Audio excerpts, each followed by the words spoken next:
we are in the second part of the same chapter. We have now next topic, honeybee. Okay, next slide we will continue. So first, the name we have is honeybee. Honeybee. The bee that produces honey is called honeybee. So here is two words. Okay, they are social and colonial insects found all over the world. Here honeybee, Nepal मात्र होइन सबै parts मा it is found in all over the world. And social and colonial किनभने as we need society to live in the same way, honeybee also needs society to live. So they are called social insect. अनि colony भनेपछि एउटा group बनाएर बस्छ. त्यसैले हामीले यसलाई के भन्छौं social and colonial insect भन्छौं.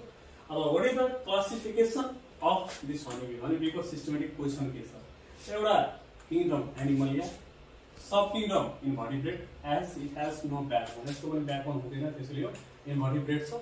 र यो phylum Arthropoda. Phylum Arthropoda, class Insecta, or type we have honeybee. And यसको character, we have the characteristics. One, they have jointed legs. You can write any one of the character of this.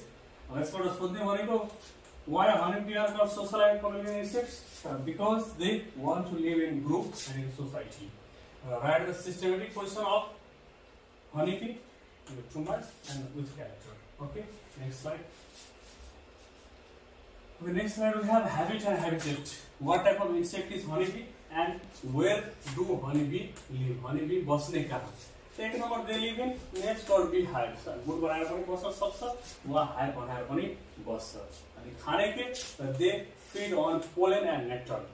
Flower को pollen grain वा juice, flower juice खान्छ. त्यो पनि flower बाट आको र त्यो युज गरेर उसले बनाउँछ honey and wax. By using that they make honey and wax. र the artificial rearing of honeybee before producing honey or large scale. honey bee लाई हामीले पाल्छौं, खेती गर्छ यसको के को लागि? हनी निकाल्नको लागि, त्यो पनि कमर्शियल पर्पस, बेच्न व्यापार गर्नको लागि. That is called apiculture. The artificial rearing of honeybee is called apiculture. And there are two species of honeybee in Nepal. One is Apis mellifera and another is Apis cerana. There are two species of honeybee in Nepal. They are Apis mellifera and Apis cerana. Okay.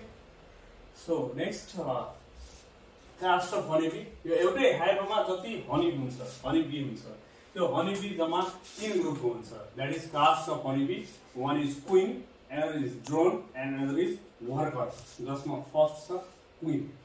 Queen को अर्थ नाम we can tell it as fertile female. Fertile female means the female it is used to produce eggs. In a hive, एउटा हाइभमा एउटै queen हुन्छ. अनि its size large, यो सबभन्दा ठुलो हुन्छ, so it can be easily recognized. त्यति मध्ये सबभन्दा ठुलो भएको यसलाई हामी इजिली चिन्न सक्छौं. And they have small leg and wings. खुट्टा पनि सानो हुन्छ अनि त्यसपछि wings पनि यसको सानो हुन्छ, साइज चाहिँ ठुलो हुन्छ. And they cannot do any work. कुनै काम गर्दैन, न त wax बनाउँछ, न त honey बनाउँछ, न त nectar collection मा जान्छ. They feed on royal jelly. What is the food of honey? यो क्वीन honeybee को the food of queen honeybee is royal jelly. अनि यसको एउटै काम, सोल भनेको एउटै काम चाहिँ के भन्दाखेरि egg निकाल्ने. Its sole function is to produce egg. Okay, next slide figure is there. Okay, after that another is drone. भनेपछि they are mainly hive, मतलब बडी नम्बरमा रहन्छ. अनि त्यसपछि they are more feeder, धेरै खाने, यिनीहरु खाने धेरै. अनि स्टिङलेस भनेको यसको जुन हार्म गर्ने हुन्छ, वर्करहरुले टोकेपछि मान्छेको जिउ पुरै फुलाइदिने, त्यसको स्टिङ विशेषमा हुँदैन. They are stingless and do not work. यसको पनि काम गर्दैन. यसको एउटै काम छ टु फर्टिलाइज द क्वीन. क्वीनसँग मिटिङ गर्ने र त्यसलाई फर्टिलाइज गर्ने. फर्टिलाइज गरेपछि क्वीनले एग पार्छ. र आफ्टर मेटिङ दे डाई. अब उसको मेजर काम मेटिङ गराउने, मेटिङ भइसक्यो यो मर्छ. यो वर्कर भन्दा ठुलो र क्वीन भन्दा सानो. That is larger than worker and smaller than queen. This figure you can see over there. Okay, now there is worker. Worker भनेपछि नाम छ के कामदार, काम धेरै गर्नु पर्यो. Among the bees, the most active is this one, and it guards the hive. So hive को गेटमा बसेको हुन्छ. यदि एक्सटर्नल कुनै अर्को इन्सेक्ट आयो भने त्यसलाई अट्याक गरेर पुरै पठाइदिन्छ. Whether there is human beings also, human beings लाई पनि सेम वर्करले त्यस्तै गर्छ. And these bees are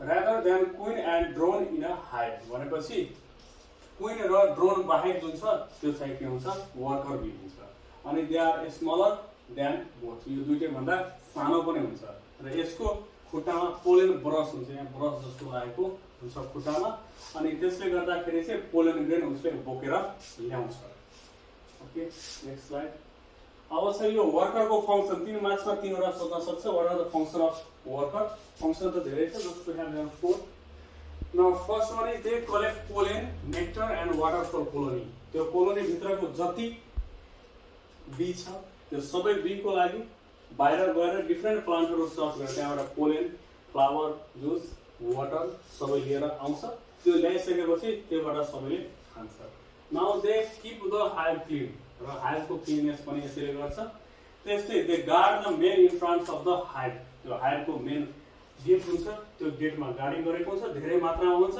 अरु एक्सटर्नल इन्सेक्ट्स वा एक्सटर्नल बडी आएर उसलाई चाहिँ यसले भगाउँछ and they guard the store pollen and honey pollen हनीहरु पनि यसले राखेको हुन्छ अब यसलाई समन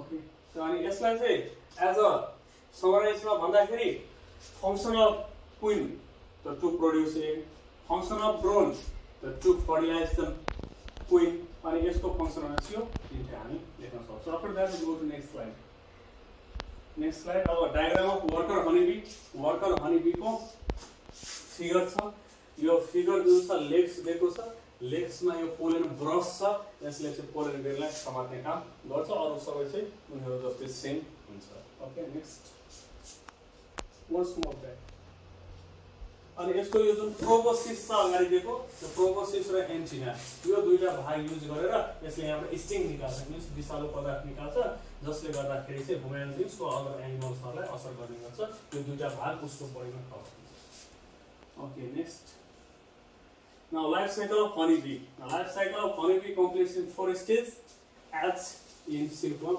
Silkworm मा जसरी 4 स्टेज मा हुन्थ्यो त्यसै 4 वटा स्टेज छ egg, larva, pupa and adult.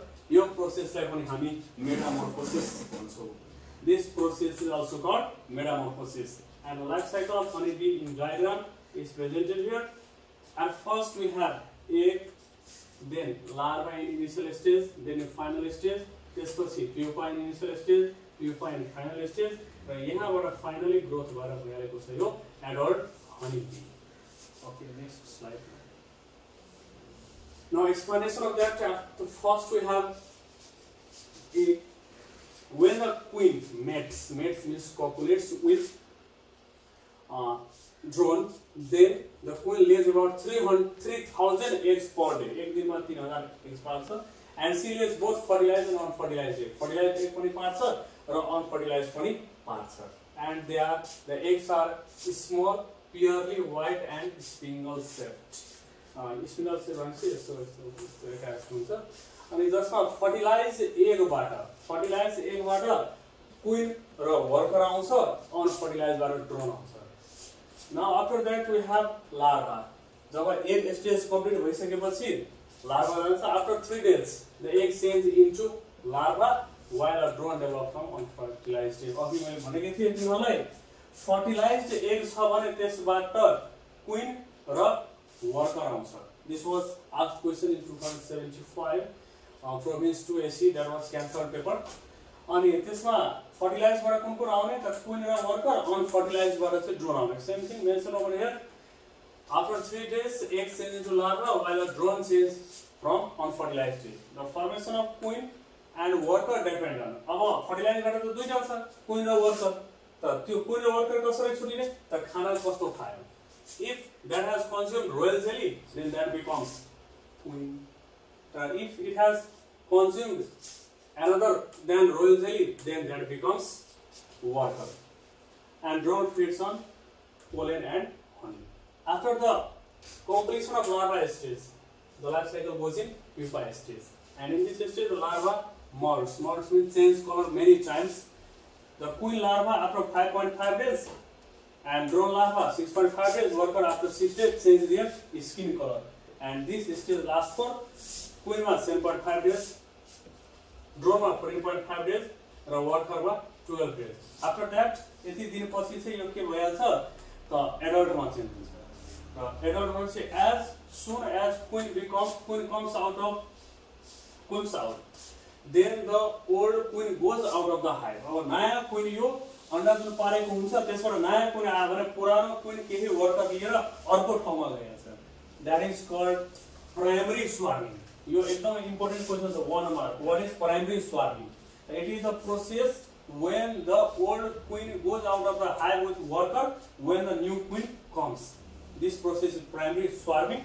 And then the new queen undertakes mating. अब यो नयाँ क्वीन हुन्छ त्यो अर्को ड्रोन सँग फ्लाइट अवस्थामा उडिरहेको अवस्थामा मेटिङ गर्छ जसले हामी न्युक्लियर फ्लाइट पनि भन्छौँ. That is called nuclear flight. Okay next slide. अब न्युक्लियर फ्लाइटको कुरा आयो. The process by which queen mates with drone. Queen र ड्रोन उडिरहेको अवस्थामा जुन मेटिङ गर्छ त्यसलाई हामी न्युक्लियर फ्लाइट भन्छौँ. यो एक मार्क्सको इम्पोर्टेन्ट क्वेशन. त्यसै now we have economic importance of this honeybee. Honeybee को व्यापारिक फाइदाहरू के छ? एक नम्बर it supplies honey. यसले हनी दिन्छ. That is highly nutritious. एकदम न्युट्रिसन दिन्छ. That is necessary for our health also. It supplies wax. Wax पनि बनाउँछ. Wax क्यान्डल बनाउन, सोप बनाउन, मेडिसिन बनाउन काम लाग्छ. त्यस्तै सबभन्दा इम्पोर्टेन्ट भनेको they help in pollination. Pollination भनेपछि प्लान्टलाई फर्टिलाइजेसनमा हेल्प गर्छ. One question is there, if all the bees of a certain area die, कुनै एउटा एरियाको सबै बी मर्यो, then the production of plants like mustard gradually decreases. Why?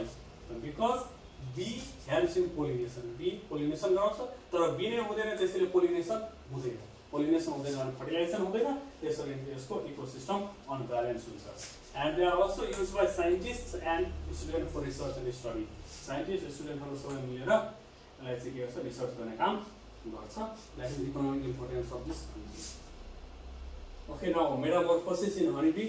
Honeybee मा चाहिँ कसरी चेन्ज हुन्छ? फर्स्ट मा चाहिँ 13 डेज सम्मको डेभलपमेन्ट, त्यसपछि बिस्तारै 18 डेज सम्मको डेभलपमेन्ट.